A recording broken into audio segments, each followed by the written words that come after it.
Alright, good morning from Boulder City. North of Hemingway, south of Boulder Harbor. I'm heading right up here and maybe over here. But I already see birds flying around looking for the shad. And I see some boats over there. I'm hoping that's Victor. I think it might be. I got a bag for him in the nose of this thing. And we're trying out this thing today. We're going to put it through the paces. So, here we go. I haven't been to Lake Mead in about a month, and my goodness, I've always said it changes, the launches change by the day, but when you don't come here for a month, I have no idea if they're even still boiling out here. So, because, you know, it's been a crazy time at work, but that's over for a while. I'm on vacation. So here we go. Stick around. You never know what might happen. Alright, so the answer to my first question is, yes, they're still boiling. Here's the boil. Let's go see if I can pull some fish out of it. So I gotta stay outside these. I think they're gonna come outside these buoys. And we're gonna pick some off right here quickly. I'll be back in a minute. Alright, so the first boil fizzled out. There's a second boil right there from Boulder Harbor. And I'm about to run it down. Cruising along at 4.4 miles an hour.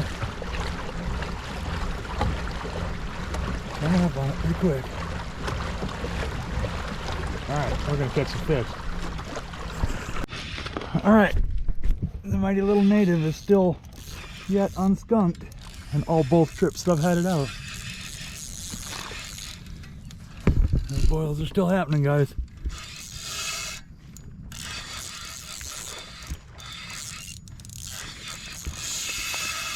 Wow.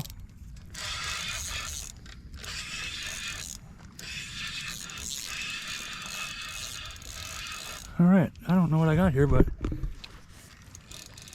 it's an all right fish. I'm glad I got my net. There he is.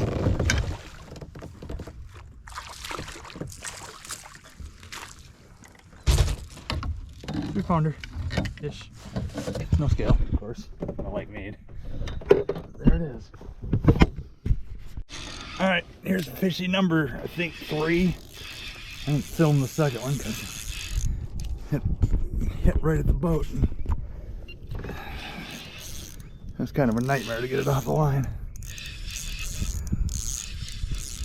Let's see what this one looks like. This one feels like a little bigger one.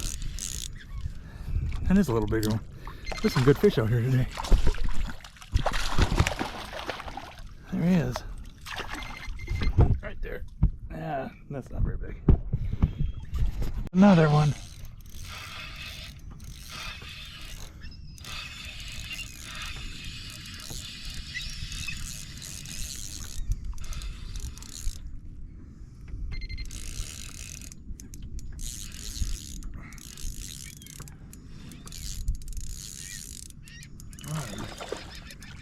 Frisky today. There he is.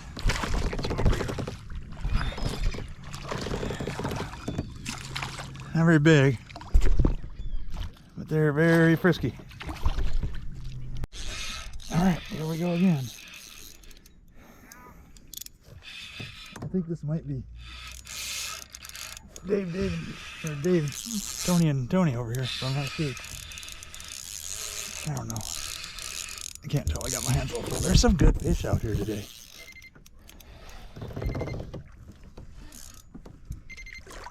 Almost net worthy. There he is. There he is. So what they're doing this morning is they're smacking it out of the water, smacking my lure out of the water, and then they're coming back and hitting it. So that's 3 times that they've knocked it out of the water, and I stopped reeling, and then I twitched the rod, and there was a fish on the end of it. So there he is. They're not very big though, but it's a lot of fun. Another one.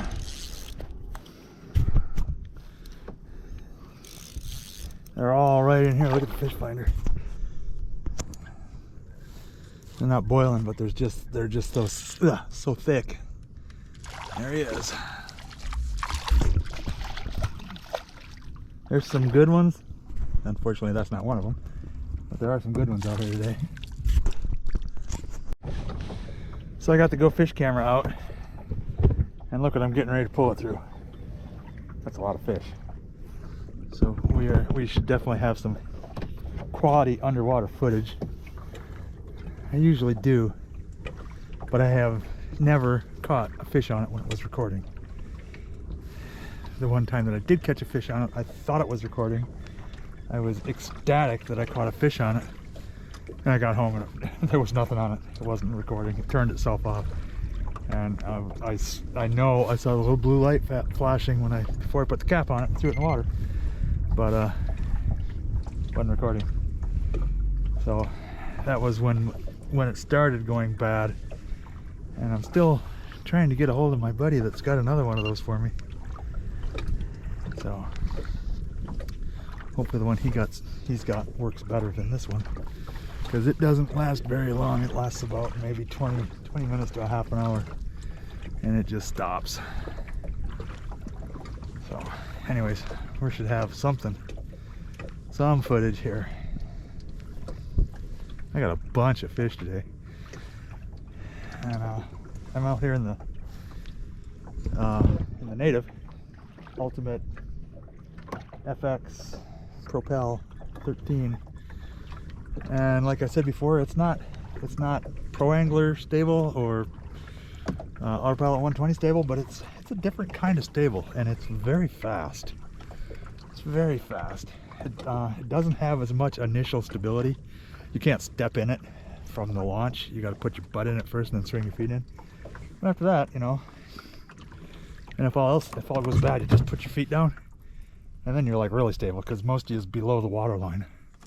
So it's pretty cool. I just came out here, brought it out here today to get it in the water and spend a little bit more than 10 minutes in it like I did last time. But it's pretty much my Echo Bay boat, or the difficult launch boat. But I don't know, we'll see. We'll see. Anyways, we're still going. We should have some quality underwater footage here. I just jigged up a dink bass. It's a little bitty thing, but there he is.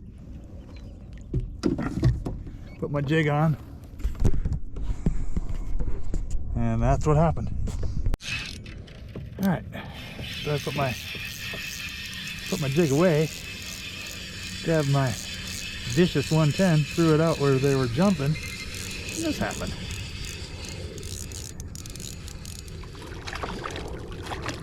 There he is. Dink. That's alright though. Alright, so it's like 10 o'clock, and that's my time to be off the water, even though I didn't get in the water until a little after 6. I did not see no Victor from Victoria's Fishing and have his bag that he won like almost a month ago in the nose of this. He lives on the opposite side of town from me, and it's really hard for our schedules to coincide, but I'm hoping that I can get him his bag soon. So, a bunch of fish. They're still boiling.